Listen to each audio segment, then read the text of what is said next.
Hello everyone and welcome back to Newegg TV. My name is Paul and today we have the indefatigable JJ here with us. I think I've used that terminology for him before, but thanks for being here, JJ. This video is all about a new ROG series motherboard, the ROG Maximus 7 Hero. And let me just point out, it's not this board in front of me. This is the Maximus 7 Gene. The Hero is actually in the system that we have set up over there, so we'll be showing you guys some closer looks at that. But to get the high-level details out of the way first off, it's a socket 1150 motherboard, supports Intel 4th generation core processors, aka Haswell. It's also going to support the Haswell Refresh and Devil's Canyon CPUs that will be coming out soon if they're not out already. Apart from that, Z97 chipset, and of course some new features and some new specialness that ASUS has worked its magic with and integrated into that. So, but let's start off with the Hero history. It was first introduced, an ROG Hero board, just one generation ago with the Z87 series. And the Hero, the idea of the Hero is a kind of a ROG board for the masses. Would that be an accurate You hit the nail on the head. I mean, I think that we right now kind of have a trifecta of sweet spot boards. Is kind of, we internally look at it, with the Pro being at pretty much about the same price band as the Hero, and then the Sabertooth being a little bit more expensive than the Pro and the Hero, but all around kind of that $200-ish price point. But really what we wanted to do with the Hero was unequivocally be able to distill down kind of what the essence was on Formula and Extreme, and really kind of the ROG design focus of giving you a premium quality product, outstanding reliability, compatibility, performance, and overclocking, along with gamer and enthusiast class features at a much more aggressive price point. And that's what we did with the Maximus 6 Hero. And definitely a lot of you guys really responded really well to this board. I think it was absolutely one of the best boards that was out there, unquestionably at that price point for everything you got for it. And for this generation, we've just looked to be able to kick it to the whole next level in terms of the features and functionality. And I know of someone in this room right now who found the Maximus 6 Hero irresistible. He's behind the camera right now. Steve's actually a faithful user of the Maximus 6 Hero, and he's had a fantastic time with it. I know it's been absolutely rock solid for him. So I'm imagining you guys are continuing all of that tradition with the Maximus 7 Hero. So let's start from what would be some of maybe your favorite features that you guys have implemented into this board? Well, with ROG, it's always really hard to distill it down to one thing, but I think it's overall the kind of uncompromised focus to be able to look at every single aspect and try to look at not just the hardware specification, but the experience, and try to really make sure that that aligns with what the commitment is for the ROG series of boards. And that's not going to come down to just one thing, whether it's going to be the power delivery implementation or the aesthetic improvements that we've made, or even the huge number of sound improvements that we made. For me, I really think that I look at a huge amount of the functionality, whether it's the improved sound design that we have, the new fan control functionality, new options that we've put into the UEFI, new options that we've made into the networking priority management, and even the supplemental software that we're introducing for this generation, whether it's going to be with things like Media Streamer or Push Notice, NFC Express, and a lot more. All those things kind of just go to me, and I collectively look at the value of the board, which is the way I kind of analyze boards as I go. Regardless of what board I'm looking at, what's the price I pay, and then what's the experience I get out of it, and I go, man, that's really unquestionably what I feel is the best sweet spot gaming board that's out there. So can't pick one. So of all those things, which one is your favorite? Yeah. No, that's okay, JJ. I know you guys put so much effort into these boards, and you're really proud of how they turn out, and again, that overall experience with the sort of confluence of all of those different elements that have been put together. But I know one that you mentioned before that I'm kind of interested in, that some folks might not initially expect, and I don't know if we're jumping ahead or anything, but that would be the Keybot feature. So this is a brand new feature, yes, that we've actually introduced for this generation. So on the back of the board, what you're actually seeing right there is a microcontroller unit. And essentially what we've done right here is we were looking to be able to improve upon the experience that gamers could have with their keyboards. And so what we've done here is incorporate a hardware controller that can communicate with the keyboard and be able to offer us advanced hardware register functions. And so we can essentially store specialized functions into the keyboard that can be defined from an end user application within the operating system. And we could do things like single touch operation to be able to automatically enter into the UEFI. So you don't have to rapidly hit your delete key. You can just, even if your system is in F5 state, so turned off, you can hit the delete key and it'll power on and go into the UEFI. Nice. You want to be able to automatically single touch and enable XMP or automatically enable CPU level up, you can do that. You want to be able to do things like automatically log into your system so you don't have to put in your username or password, you can do that. You want to be able to have your own custom macro keys, function keys, and shortcut keys. All those things are entirely available to you. So the level of functionality and flexibility that we're defining, I think, is going to be really impressive. And the great thing is that because it's driven by a hardware, firmware, and software implementation, we can continue to get your guys' feedback on different types of functions and features you'd like to see introduced into the keybot, and release those through updates to either the firmware or the software package to be able to continue to offer more flexibility to those different modules that exist within the keybot. So a huge amount of enhancement that you can add to a component that isn't even inside your computer. It's your actual keyboard that's separate there. But it goes towards the experience of just improving, you know, an enthusiast and gaming related experience, right? That's a component that you use with the motherboard. So we wanted to see how could we improve even the experience of that peripheral when you use it, especially more often than not, a lot of you guys, when you pick a keyboard, you kind of get set on that keyboard as being the keyboard that you want to use for a long period of time. So even be able to add additional functionality, sometimes that would be impossible regardless of the keyboard that you get to, was something that was really excited for us, and also shows the innovation that we're looking to put on ROG boards. Okay. Now I did want to touch briefly, if we can, upon overclocking. I know that's a factor that is often very similar across the entire series of motherboards from ASUS. Correct. But is there any sort of special features that you guys have implemented with the Hero board specifically related to overclocking? Not really. I mean, really our focus always is on our RG board is to ensure that not only the power componentry, but the design and the UEFI are all optimized to give you a great overclocking experience. So we continue to offer really easy and accessible options like CPU level up, so you have targeted profiling options like 4.2, 4.4, 4.6 gigahertz. It doesn't have the same automatic real-time CPU specific nature like our auto tuning technologies on our mainstream series, but we do offer those within the actual UEFI environment as well as within the operating system environment. So for users that are looking for simple single one-touch overclocking options, we do have those as well as of course keeping that mainstay of having that really rich and advanced UEFI to be able to give you advanced overclocking capability. Now the board does also feature though our new OC Wizard within the UEFI, which will allow you to overclock based on visuals that align with different types of cooling solutions. So whether you have an Intel retail heatsink, or whether you have a tower heatsink, or you have a closed loop water cooling solution, you can select on those and it'll automatically give you a correlating overclock to that type of cooling solution. Okay. Now when it comes to the Z97 chipset, I know one of the newest features is going to be that M.2 support. Is that something that's also integrated onto the Hero? So actually for this board, yes, this board along with the Maximus 7 gene both feature M.2 specification support.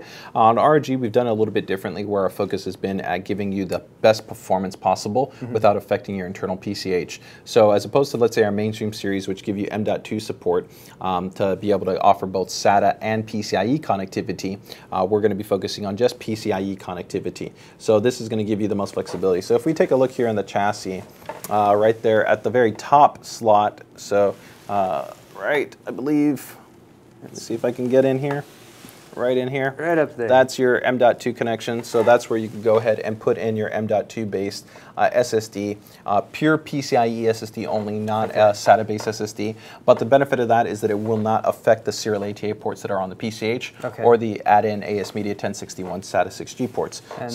And the PCIe implementation is going to give you more bandwidth anyway, so chances are if you're going for an ROG series board, you're probably going to be going with that PCIe based thing. But just a word of warning, don't get an M.2 SATA SSD and try to drop it in here, because that will not work. But you know, circling back to just one point on the performance side, when you're talking about overclocking, one thing that we do still want to reinforce is that you know, the component quality still on ROG boards is not being compromised on. So users can feel confident that not only in the actual capacitors, which are still our 10K rated capacitors, we're using ultra high performance international rectifier MOSFET driver solutions that are on the board, as well as of course our ultra high amperage based chokes, where the Hero actually introduces even higher and chokes than what we're going to have on other entry-level ROG SKUs at a later time frame. You're really getting an ultra premium power delivery implementation to be able to ensure you get that great operational efficiency, thermal dissipation, and power output capability. So regardless of whether you're running stock or overclocked, you're going to have a board to be able to back it all up and ensure you get great performance from it. And if you guys are watching this video, jump back just one sentence and listen closely to what JJ just said. There's an Easter egg in there. But some other features of the Maximus 7 Hero, because I do have the retail box right here. So of course we have the Extreme Engine Digi Plus 3 for the power delivery. Supreme Effects Audio. Let's talk a bit about audio here, because I know that's another mainstay of the ROG series. Correct. So as you guys are probably familiar with, you know, ROG actually invented the isolated audio path design on motherboards, and we've actually seen it become something that users had such a passion and interest about that we've seen even competitors actually mimic this type of design solution.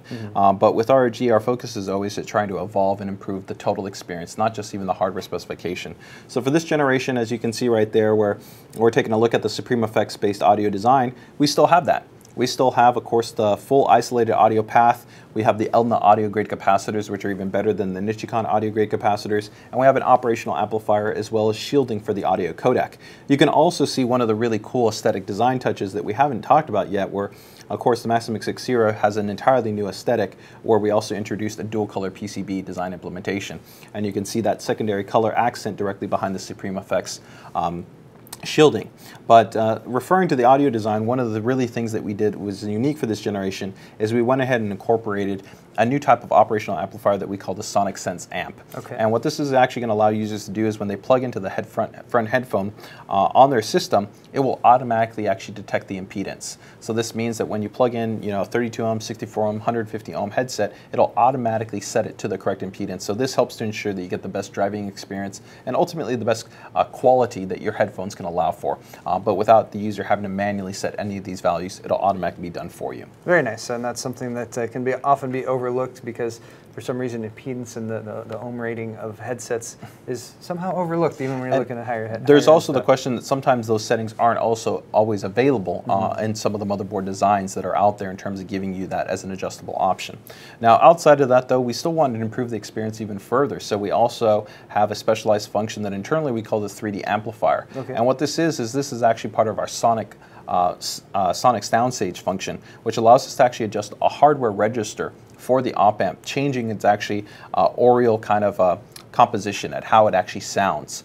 So this can actually allow us to have 4 different presets that we can adjust from a hardware level. So if you take a look there, there's the physical button that's on the board that allows you to make this adjustment in real time. Okay. The great benefit of this is that regardless of the operating system environment, whether you're in Windows or in something like SteamOS, you can take advantage of this and be able to customize the sound experience for different types of games.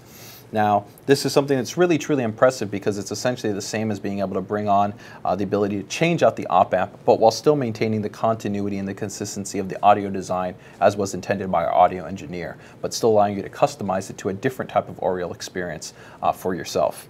Now, in addition to this, though, we've even pushed that past even further, and we've incorporated an entire new software suite within the operating system that can either work in conjunction or independent of Sonic Soundstage and what we call Sonic Studio. With Sonic Studio, we have an entire array of different types of customizations, whether specialized presets for music, movies, or games, as well as the options to enable specialized virtual surround, bass extension, voice clarity enhancements, and a huge range of functions that really are impressive, and that I've actually personally really been impressed with the quality of improvement that it gives you to spatialization and clarity and a number of other aspects to your aural experience. And I definitely recommend you guys try it out. I think you guys are going to be actually really impressed by the experience that you have with Sonic Studio, as well as the different types of flexibility that you have to tuning the sound characteristics with Sonic Soundstage. Is this the type of thing that there's a potential for, because I know ASUS does a great job with supporting their motherboards after they've been launched. Is that something that there could potentially be additional features or functionality Definitely. added to? As we continue to get feedback from you guys, we'd love to continue to try to evolve this. And one of the things that we have tied into that is actually the ability to have importing and exporting profiles built into it. So as users maybe customize specific types of sound profiles for different types of games or different types of applications, things along those lines, they could share those amongst each other and be able to have that. And we could even progress that into maybe having game packs as games come out that have optimized kind of sound profiles. And you don't have to buy a new operational amplifier to drop in there every time you want a different sound. Correct. And lastly, to the sound piece, we still maintain, of course, Sonic Radar, which was an awesome on-screen visual mapping system that we had in the previous generation. But this generation, we've gone ahead and overhauled the entire UI to even be able to give more control and flexibility at how you lay everything out. Plus, we're giving you game-specific profiling, meaning that you can go ahead and set up a Sonic Radar implementation for different games. So you could have one for Battlefield, another one for Counter-Strike, and another one for Team Fortress. Excellent. So I imagine that's going to help with the compatibility with the different games that are out there as Correct. well. Beautiful. And moving on from Think Sound, one of the other biggest aspects we have here is networking. So networking is always a big focus for us, and we continue to choose Intel network controllers because of a lot of internally testing and validation, which has shown us that we're really getting the absolute best UDP performance, which is really critical to game packet prioritization. That's the reason why we're maintaining that outside of the maturity and the consistency of the Intel driver stack. And one of the cool things for this generation is that we've also gone ahead and entirely overhauled the software package. Okay. So Game First has now been been internally designed and developed by us, so we could redesign not only its functionality, even be further improved, but also give more flexibility to how we can define the UI to make it easier to use. And one really big value proposition that it also carries over competitive solutions like Killer NIC is that it gives us the ability to map it to different types of network controllers. So whereas the Killer NIC will only optimize for traffic that's coming through its physical connection, if you add in a PCIe wireless adapter, USB wireless adapter, or any number of those type of solutions, you can have game first packet priority software work with any one of those network controllers. Excellent. So when you combine the game first packet priority software with the Intel network controller, those are two big improvements, but we've also even made another hardware-based improvement. Okay. Which if we take a look right here, maybe if you want to go and hold those. Sure. You can see that on one side, on the black, we have what you traditionally find in most motherboards, which would be the legacy-based jack. And these are actually handmade, so they look handmade. That's amazing. They're very small. Yes, and the quality and consistency is a little bit more variable. Also, it takes up a lot larger surface area, so you can't sometimes put additional protection circuitry for things like surges or spikes. And for the other new type of LAN guard connection you can see now uses SMD surface-mounted components, much higher quality, much better consistency, and also we're able to significantly improve tolerances on this for much better performance in the same way that we've been able to put protective design implementations for USB ports for years. So overall now we're helping to extend the overall quality of the design, not only for your USB ports and then be able to give you advanced protection, but we're also now even able to extend that further to your physical Ethernet jack. So is this something like if I were to live in an area that had, say, a high amount of electrical storms or something like that, could that potentially, if I had a lightning strike or something like that in the wrong place? If you had a situation where you had a surge, spike, sag, brownout, any one of those types of situations, it can actually impact and cause the network controller to either fail, become intermittent, or entirely disappear. Okay. So in some of those situations, users have had to just ultimately RMA the board, but in this situation now, we're able to help to elevate the overall quality to be able to help to minimize the likelihood of having that component fail. Or in less severe situations, would that potentially just keep the network controller from hiccuping or having a sudden... Yeah, it actually, yes, it does, and even actually it's helped us a little bit in throughput. While it's a small amount, we even measured actually an increase in throughput performance from the new controller implementation versus the old controller implementation. Very nice. So that's one of those little details that you don't really notice because you kind of have to because you could never see it. But yeah, another great improvement there for the ROG series. And this is going to carry across to all of the boards in the ROG 7 series? Correct, and of course here we're just highlighting it on our Maximus 7 Hero. So the last, I think, point here to just round things out, as we've talked about overclocking, sound, networking, is that we've spent a huge amount of time and effort also on ensuring that the connectivity flexibility on the board is really impressive. So first, that's going to definitely come through fan control functionality, where the board is going to have an extensive level of fan control functionality. Every single header is going to, of course, give you 3-pin and 4-pin control support. You're going to have PWM output control capability. That means you're going to be able to assign any header to either do DC or PWM mode support, so that if you want to be able to use something like a fan splitter cable, you could easily go ahead and connect additional fans to those headers and have those be controllable within the UEFI or in the operating system, as well as also have now full fan calibration, not only within the OS, but also in the UEFI with even having graphical fan tuning. When you add that into also being able to have the ability to assign different temperature inputs to different fan headers, that's really impressive that you talk about that you could have your chassis fan header respond to your PCH temperature, your back chassis fan header respond to your VRM temperature, and then your CPU respond to, of course, the CPU temperature. No other board vendor is going to put in this class of fan control to be able to diversify and give you the flexibility at customizing and tweaking to your cooling setup to how you want to be able to run it.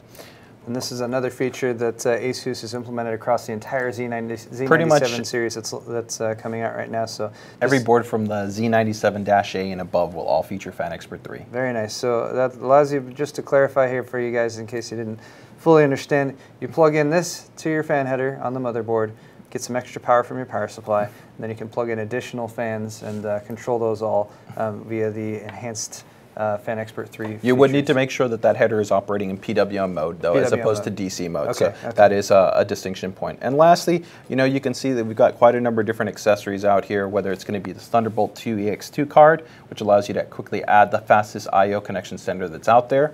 Of course, we're going to have the NFC Express box will allow you to have NFC support to be able to quickly log onto your system, transfer photos wirelessly, be able to stream audio from a Bluetooth-enabled device to your desktop speakers, even be able to actually stream video from the mobile device to your desktop, as well as even quick launch applications. A whole lot of functionality that we have in there, as well as also now new for this generation, a Qi wireless charging station. Nice. And wrapping out with exclusive ROG accessories, we have things like what we have right here, where we have the OC panel, which is either a handheld unit or a unit that can be turned into a 5 1/4 bay, and you can put it into the 5 1/4 bay for your system and be able to have, you know, temperatures and fan speeds be reported. You could of course make hardware-based adjustments in terms of using the onboard control to be able to make voltage and clock speed adjustments, and of course you can even get extreme and take advantage of things like VGA hot wire and sub-zero Zens for the guys that really want to do tweaking and tuning.